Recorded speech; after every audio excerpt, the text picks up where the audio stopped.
Bonjour à tous et à tous, bienvenue sur RC Apache, c'est Hugues pour vous servir. Alors, petit colis du jour. Alors, on s'arme. Donc, comme vous pouvez le voir, c'est un colis qui vient de chez RC Car Online. Alors, qu'est-ce que c'est? Bah, vous en doutez. Ce sont encore des pneus, puisque j'ai refait une petite vidéo que vous allez bientôt voir, ou que vous avez déjà vu, tout dépend quand est-ce que sort la vidéo. Voilà, on va aller bizarrement. Voilà.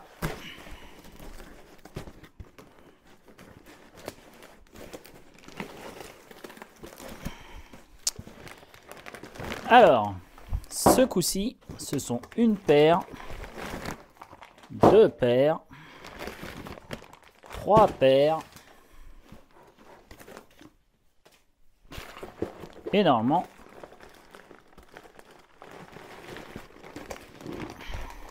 quatre paires.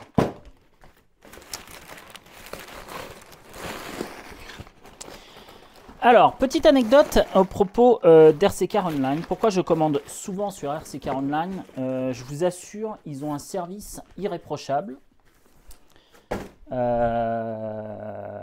Pour l'anecdote, ils m'ont encore appelé. Normalement, ça devait être des noirs, je crois. Mais bon, c'est pas très grave. Alors ouais, je disais, RC Car Online, avec eux, je n'ai jamais eu un seul souci. Mais jamais. Le truc qui est vachement bien, ils ont un service après-vente, mais alors super sympa. Et donc là, encore une fois, ils m'ont appelé, juste pour un détail, mais en fait c'était ça le détail, je crois. J'ai oublié, c'est que tout bêtement, ils n'avaient plus, vous savez que moi j'aime bien mettre les jantes noires, et en fait ils m'ont appelé lundi dernier, je crois, pour me dire qu'ils n'avaient plus de jantes noires et qu'ils n'avaient plus que en blanc. Est-ce que ça m'allait quand même? Je dis oui, oui, allez-y. Alors j'ai donc pris des pneus pour la FG, puisque je vais de plus en plus sur le circuit des Marmousets pour apprendre, etc. Je commence à mieux maîtriser, vous allez voir dans les prochaines vidéos. C'est pas encore, je vais pas battre le record du monde. Et tout bêtement, donc, j'ai une personne là-bas qui m'avait dit, surtout pour les réglages, il a réglé un peu la machine, il a revu des petits trucs. Et il m'a tout dit, tout bêtement, alors déjà là, il m'avait dit ne mets pas, il me dit 12S, il me dit c'est crétin, il me dit ça va sur un parking, mais en fait au Marmousset sur une piste, il dit l'AFG, lui c'était, ah oui, j'ai oublié de préciser, cette personne était le détendeur du record au circuit du Marmousset avec une FG électrique. Et donc il m'a dit, c'est complètement crétin de mettre un 12S pour faire de la piste. Il me dit le 12S, il me dit à la limite tu vas t'amuser sur un parking. Il me dit oui, pourquoi pas, puisque tu n'as pas les mêmes réglages, ça n'a rien à voir. Et je l'ai vu, je l'ai vu. En fait, piloter une FG sur un grand parking, c'est à la portée, on va dire, de tout le monde. Par contre, sur une piste, je reconnais, c'est totalement différent. Pourtant, ça paraît pas, mais la conduite est tout à fait différente. Et c'est vrai qu'il n'y a pas besoin de monter d'avoir un moteur aussi puissant, puisqu'il y a pas mal de courbes, etc. Et c'est que surtout, les réglages du châssis sont hyper importantes. C'est la base. Autant sur un parking, ta voiture elle est à peu près réglée, ça passe. Tu vois pas trop la différence. Par contre, en piste, tu vois tout de suite la différence. Et c'est pas grand-chose. Hein. Le carrossage, etc. C'est hyper important quand on fait de la piste. Et cette personne m'a conseillé, voilà, donc en gros, vu les temps actuels, pour ça j'ai ressorti de sachet parce que je roule actuellement avec des donc c'est des GRP GWX02 XM0. Ok, c'est pas un O, c'est un. Donc cette personne, j'avais mis les 4 pneus de la même référence. Et cette personne me dit, aïe, il dit, il faut pas, il faut toujours que ton train avant ait une valeur en plus que le train arrière.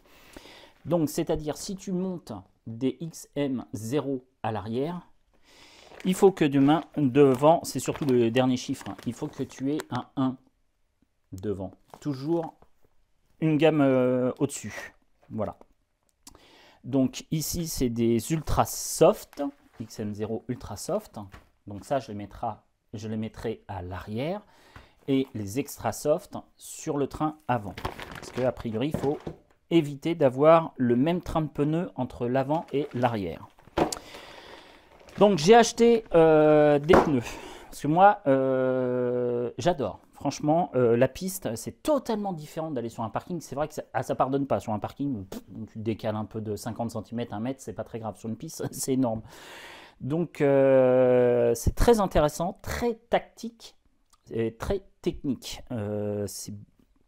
Ça paraît bête, mais franchement, ça n'a strictement rien à voir de piloter une voiture FG, par exemple, sur un circuit comme au Marmousset, que aller sur un grand parking. Je vous assure, ça n'a strictement rien, mais alors rien à voir. Voilà. Et ensuite, j'ai acheté, parce qu'on rentre en période hivernale, et que j'ai un peu pris la pluie sur mon dernier essai. Donc j'ai acheté des GWH22XR1, toujours de chez GRP, pour donc rouler sous la pluie. Bien que c'est pas trop mon envie, mais il faut toujours en avoir, on sait jamais, tu pars, il fait beau, puis tu arrives là-bas. Moi les Marmoussets, c'est pas juste à côté de chez moi. J'en ai pour, avec la circulation parisienne, j'en ai pour minimum 35 minutes à 1h30, selon les conditions, comment ça roule. Donc voilà, j'ai acheté ces pneus parce qu'ils étaient en promo pour la semaine du Black Friday. Je les ai déjà reçus. Et donc c'est pour ça que j'ai fait le plein, parce que tu gagnais en gros à peu près entre 5 et 9 euros par paire. Donc j'ai préféré faire le plein donc, de mes pneus pour ma FG. Et j'ai un deuxième aussi colis. Alors le deuxième colis, comme on peut le voir, ça vient toujours aussi d'Allemagne. Parce que, voilà, les boutiques allemandes, honnêtement, j'ai un super bon retour avec. Je vous dis, RC Car Online m'a appelé lundi pour me dire qu'ils n'avaient pas les jantes en noir, ils avaient qu'en blanche. Est-ce qu'on attendait qu'ils en aient en stock ou ils me balançaient les blanches? Bon, je m'en fiche un peu, j'ai changé, puis à la limite, si ça me plaît pas, je donne un coup de bombe. Voilà, et puis pour une histoire de code de ma box à colis. Voilà, donc le mec, c'est un Allemand, mais il m'a appelé en parlant français. Et d'ailleurs, il se débrouillait vachement bien, le pauvre. Et donc, voilà. Moi, c'est ce que j'apprécie chez RC Car Online, c'est qu'ils sont, mais alors, hyper carrés. Un service irréprochable. Je l'ai déjà dit une fois, c'était sur la carrosserie. À l'origine, la carrosserie de l'R8 ne devait pas être une R8, ça devait être une Porsche. Par contre, pas la GT-R3S, GT3 RS, mais une autre carrosserie de Porsche, je ne me rappelle plus laquelle.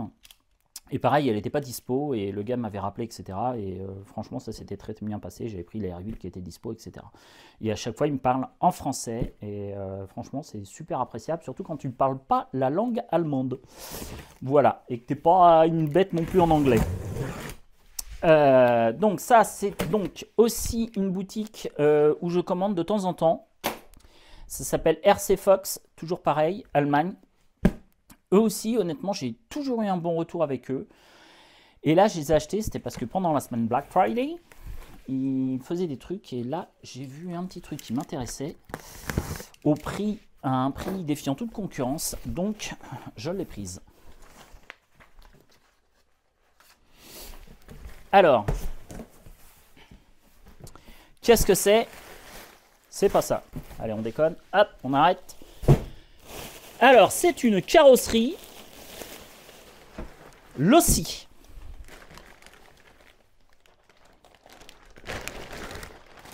C'est une carrosserie Losi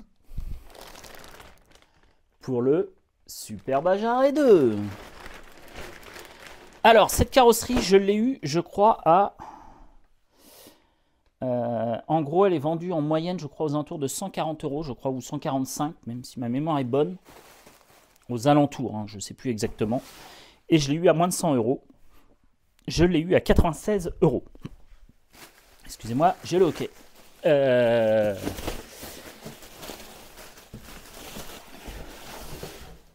Donc c'est pour ça que je l'ai acheté.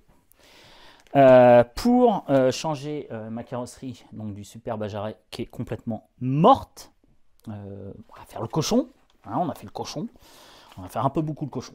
Je reconnais, je l'ai fait un peu voler haut. C'est peut-être pas fait pour voler aussi haut. Bref, mais bon, la carrosserie de toute façon est fragile, ça on le sait. Le seul truc, c'est que je ne sais pas pourquoi on ne peut pas l'avoir en carrosserie incassable. Ça, je trouve ça très dommage. Et je ne sais pas pourquoi. Il me semble que je ne suis pas le seul. J'ai demandé à Elsace Body là, à faire une carrosserie incassable. Et apparemment, ils ne le font pas. Personne ne veut la faire. Je ne sais pas pourquoi.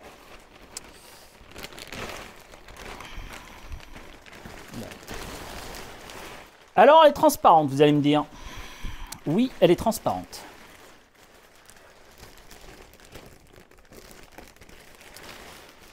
Elle est transparente. Elle a l'air fragile aussi. Ouais, putain, ça a l'air super fragile.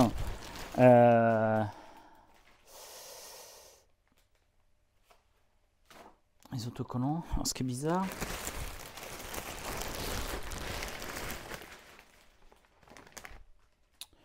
Oui, il redonne le pare-choc. Oui, il redonne le pare-choc avec le support LED, là où je sais pas quoi. Alors, ce qui est bizarre, c'est quoi ça? Il me semble que j'ai le tableau de bord. Or, tu n'as pas le tableau de bord quand tu commandes la machine. Les petits bonhommes, c'est en dessous. Sauf que moi, je les ai déjà enlevés parce que ça sert à rien. Les têtes se cassent.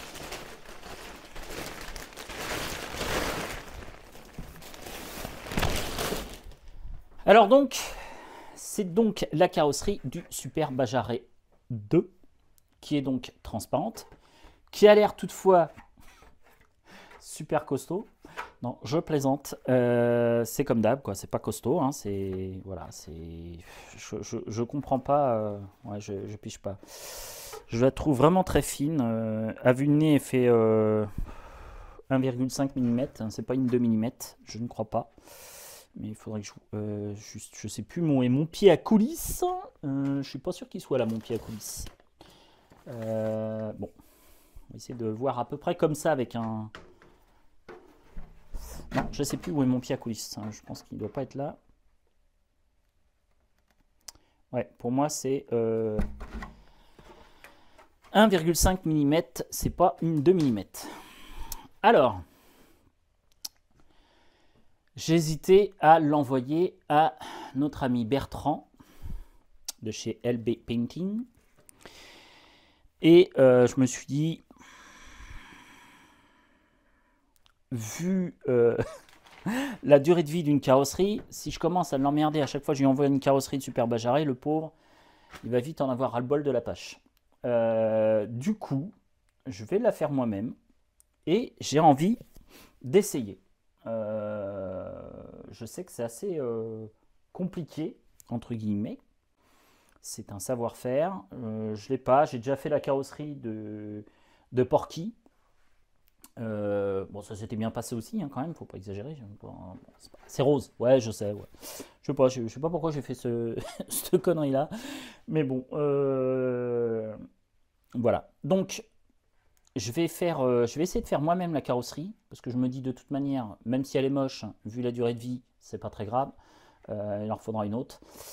Et alors j'hésite à faire deux choses. J'hésite à mettre celle-ci entre guillemets juste pour faire joli, sur les étagères. De faire une jolie personnalisation, enfin à peu près, hein, ça va pas être le travail de LB Painting, ça c'est sûr, ou de Joachim Martins aussi, Martin qui fait aussi des belles carrosseries, qui fait partie du groupe RC Team Île-de-France Sud. Donc Joachim lui aussi il fait de très belles carrosseries, lui aussi pour son loisir. Et donc je vais m'essayer de faire la carrosserie. Je ne sais pas trop ce que je vais faire. Enfin, si j'ai une petite idée, mais je préfère ne rien dire pour l'instant. Et je vais voir si c'est jouable. Mais quand on voit déjà la carrosserie, elle a déjà. C'est hallucinant. C'est quand même hallucinant. C'est qu'en fait, la carrosserie, on voit déjà qu'elle a des marques aux angles où elle pète. C'est assez rigolo. Et c'est tout neuf. Mais même dans le carton, ça doit déjà un peu travailler comme ça. Et on voit que c'est pas du tout fait.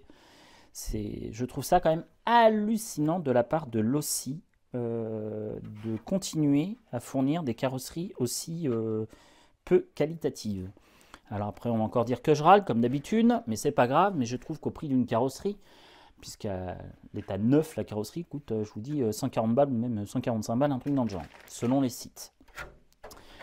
Je trouve que ça reste quand même que 1,5 mm de plastique. Ok, il y a la forme et tout, mais quand tu as la machine pour faire ça, tu peux en sortir quelques-unes en quelques minutes. Il n'y a aucun souci. Ça va très très vite. Et je trouve que donc la qualité n'est pas là. Les finitions sont pas là.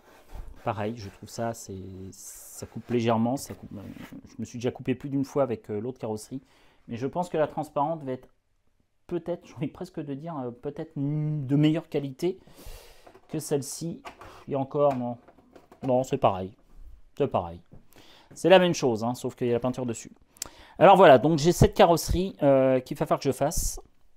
Je vais prendre un peu mon temps, déjà. Il va falloir que je regarde les tutos pour bien faire la carrosserie. Alors je sais un petit peu, mais je voudrais essayer de m'améliorer pour voir une autre phase de ça. Et donc je vais m'essayer à faire quelque chose de pas trop moche, mais peut-être pas très beau non plus. Parce que ça va être... Non, je vais essayer. Alors je vais essayer, je vais être très franc avec vous. Je vais essayer de faire un truc un peu moins moche que le growler. Je reconnais que, je sais pas, sur le coup, le rose, j'avais trouvé ça sympa. Petit côté cochon, parce que je trouvais qu'il ressemblait à un porcinet. Bon, ça, parce que c'est un growler, ça lui va bien, je trouve. Mais bon, je ferai pas une deuxième tentative comme ça. Alors, c'est pas le rose, à la limite, qui me choque le plus. Mais je sais pas. Ouais, peut-être le rose quand même. Je suis pas très fan du rose, hein, fois, ouais. Donc je vais m'essayer à faire une jolie carrosserie. J'ai bien dit je vais essayer. Si elle est moche, tant pis. Si elle est moche, si elle est beaucoup trop moche, j'irai un dimanche après-midi ou un samedi après-midi faire le cochon avec et la finir. Non, je vais essayer, vu le prix de je vais essayer d'éviter quand même vu le prix d'une carrosserie. Et voilà. Donc voilà. Si jamais j'arrive à faire quelque chose de joli, avec un miracle, puisque ça va être entre guillemets une grande première. Si j'arrive à faire quelque chose qui est à peu près joli, à ce moment-là, je conserve cette carrosserie et elle me servira pour mettre le Super Baja en vitrine, entre guillemets, enfin quand il est sur son étagère. Et je prendrai pour faire du terrain. Alors vous allez me dire, ça va être un peu pénible, je vous l'accorde, parce qu'il y a quelques vis enlevées sur le Super Baja. À ce moment-là, je mettrai les trucs en métal chez AliExpress. Parce que je pense que ce sera le seul truc qui tiendra sur le terrain. Parce que ces carrosseries sont beaucoup trop fragiles. C'est vraiment dommage. Je pense que si elle avait fait déjà 2 mm, et le truc le plus rigolo, alors voilà, alors on voit pourquoi elle fait elle dure un pet de lapin, cette... Ouais, un pet de lapin, j'avais vraiment dire un pet de lapin, cette carrosserie, c'est qu'on voit que justement dans les parties les plus fragiles, enfin celles qui pètent les premières, en fait c'est là où, curieusement, le plastique il fait même plus 1,5 mm, s'il en fait un à tout casser, ça devient une feuille de papier, l'épaisseur d'une feuille de papier dans les angles ici qui sont très fragiles. Donc oui, donc je vous confirme, ça fera pas beaucoup plus de temps.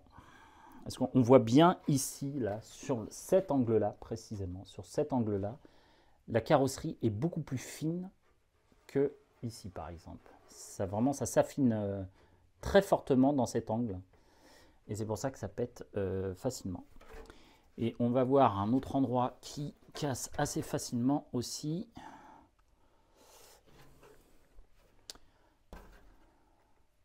Ouais, bah c'est pareil. Là, c'est très fin aussi, très fin. Il y a quelques passages. Là, je trouve ça étonnant. C'est que la carrosserie, elle est neuve. Attends, elle commence déjà à être à moitié. On voit qu'elle est à moitié enfoncée et abîmée déjà. C'est assez rigolo, quoi. Mais bon, c'est comme ça. Je trouve ça dommage sur ce Super Bajaret, car je le dis et je le répète, à conduire, c'est du bonheur. Et franchement, c'est un très bon véhicule pour faire de la plaine, etc. Franchement, ça a une patate terrible. On s'amuse fortement avec ce super Bajaré. Moi, je m'amuse en tout cas. Mais par contre, point de vue bashing, je vous le dis en cash, hein, le meilleur pour le bashing, c'est la plus petite en 1/8, c'est le Talion. Franchement, le Talion, c'est une tuerie. Bon, après, il y a le X-Max hein, qui est là. Alors, c'est vrai, parmi toutes les voitures que vous apercevez dans le rayon 4x4 bash, on va dire les deux plus forts, bah, j'ai envie de dire le plus fort par rapport à sa taille, en 1/5, c'est le X-Max, il n'y a pas photo. C'est vrai que c'est un très bonne machine, très résistante, qui casse peu, à moins que tu fasses l'imbécile. Après, le problème de l'Outcast et du Kraton, en fait, alors il n'y en a pas beaucoup, il n'y en a pas énormément les problèmes, à part les petites vis qui se barrent, etc. Le gros problème, en fait, c'est les pneus qui n'arrivent pas à suivre. Voilà, c'est en fait, j'ai jamais eu un seul souci avec les pneus du X-Max, à part que la mousse est désagrégée, mais comme je vous dis, ça faisait à peu près 1 an que je l'avais. La mousse est désagrégée à l'intérieur, donc il n'y avait plus de mousse. À part ça, j'ai cassé à ma dernière sortie, ma dernière sortie, j'ai cassé, non, mon avant-dernière sortie, je sais plus, bref. J'ai cassé il y a peu de temps une fusée, mais c'est normal, c'était une fusée d'origine. Sinon, je n'ai jamais eu de casse sur le X-Max. Et pourtant, à la dernière sortie, il a pas mal volé. Ah bah si, c'est à la dernière sortie que j'ai cassé la fusée. La dernière sortie, il a volé. Bon, à la fin, la fusée, elle en a eu marre, elle a arrêté. Voilà, donc ça, c'était le petit topo. Et donc, je suis en train déjà de commencer à regarder comment dégraisser, car il faut dégraisser la carrosserie avant de peindre. Je sais, j'ai appris maintenant tu vois, moi je pensais que c'était l'inverse au départ, qu'on mettait les couleurs claires en premier et après les couleurs foncées. Et en fait, c'est tout à fait l'inverse. On commence par les couleurs foncées et on finit par le clair. Parce que sinon, si par exemple vous mettez du blanc et qu'après vous mettez du noir, bah, tout bêtement en fait, le noir va apparaître derrière le blanc. Ça paraît enfantin, mais dans ma tête, c'était l'inverse qu'il fallait faire. C'est marrant, je pensais que c'était l'inverse, mais non, absolument pas. Donc, il faut bien commencer par le noir. Alors, c'est quelque chose où ça va être difficile pour moi, il faut être super patient. C'est pas trop dans mes cordes en règle générale, mais je vais essayer de tenir et de pas trop m'énerver. Pour pouvoir réaliser donc cette carrosserie en peinture. Alors je vous explique pas, je pense que vous pouvez attendre quelques semaines voire quelques mois avant que je la finisse, parce que déjà il faut que j'ai le temps, et puis voilà. Donc voilà pour le colis du jour. Et puis c'est tout, je crois que j'ai pas d'autres colis. J'attends toujours, devrait pas tarder à arriver, mon joli support de Mika que j'attends avec impatience. Voilà, c'est tout pour aujourd'hui. C'était juste un petit déballage de colis. Donc je vous rappelle, dont 4 trains de pneus de chez GRP. Donc des GWH22XR1 pour la pluie et des GWH02X S1 pour la route normale, enfin sans que ce soit des pluies. Et donc ce sont des extra soft que je vais mettre donc à l'avant, puisqu'à l'arrière je vais laisser les ultra soft. Voilà, gros pneu pluie, ça c'est marrant. Voilà. Et pour la petite info, je me suis franchement bien amusé au marmousset. En plus j'étais tout seul. Donc l'avantage quand tu es tout seul, bah, tu peux passer vers ridicule, c'est pas très grave. Donc ça me plaisait. J'étais tout seul pour ma deuxième session. Ça s'est relativement bien passé. La machine était nettement mieux réglée. Il faisait encore un temps pas terrible, mais bon, c'est l'époque qui veut ça. Mais je m'en suis pas trop mal sorti. Je suis assez content de moi parce que je suis pas allé 50 millions de fois dans les décors comme la première fois. Bon, la première fois déjà on voyait rien. Et puis ouais, la route était hyper glissante. La machine devait être mal réglée. Je devais encore avoir affiné les réglages. Donc là, sur la dernière sortie, c'est pas trop mal. Je pense qu'il va falloir que je réduise encore un peu le punch. Parce que comme je vous dis, en 12S, sur la piste, c'est vraiment difficile à gérer la puissance du 12S. Il y a le punch que je devrais régler. Par contre, j'avais bien baissé déjà la courbe des gaz pour que ça soit plus simple. Et voilà ce qu'il me reste à faire pour un peu apprendre. Et puis, il faut tourner. Hein. De toute façon, il n'y a pas de miracle. Il faut tourner pour s'améliorer, pour améliorer son temps. Bon, moi, c'est juste comme ça. Hein. Je ne compte pas faire m'inscrire aux compétitions au Marmousset. C'est pas du tout le but. Moi, c'est juste pour m'amuser sur le circuit. Et je trouve que c'est franchement très plaisant. C'est bizarre, au départ j'avais peur de m'ennuyer sur un circuit et je trouve que c'est tout à fait l'inverse car en fait c'est beaucoup plus difficile techniquement. Voilà, la conduite est beaucoup plus technique, ça n'a strictement rien à voir que d'aller bâcher ou quoi que ce soit ou aller sur un parking ou quoi que ce soit. La conduite est totalement différente, beaucoup plus technique et donc c'est ça qui est intéressant. C'est essayer de prendre correctement les courbes, etc., de remettre les gaz quand il faut. Et c'est là que des fois, c'est pas toujours évident. On a tendance à faire quelques erreurs, en fait. Et puis voilà. Enfin voilà, c'est tout pour aujourd'hui. Je vais vous souhaiter à tous et à toutes une très bonne fin de journée. Merci d'être toujours aussi présent sur la chaîne, de regarder les vidéos. Je vous remercie. Je remercie à tous mes abonnés qui m'ont soutenu récemment en étant bien solidaire avec moi. Ça m'a fait très plaisir. Je n'en parle plus et je vous remercie 1000 fois de me soutenir et je vous dis à très bientôt. Ciao, c'était Hugues pour RC Apache. Et les gars, regardez ce que j'ai retrouvé dans le carton de RC Fox qu'ils m'ont envoyé en détruisant le carton. Je le vidais, etc. J'enlevais les bulles, etc. T'es en train de découper le carton et regardez ce que j'ai trouvé. Si c'était pas mignon ça. Un petit chocolat de Noël. Ils sont mignons chez RC Fox. Allez, ciao.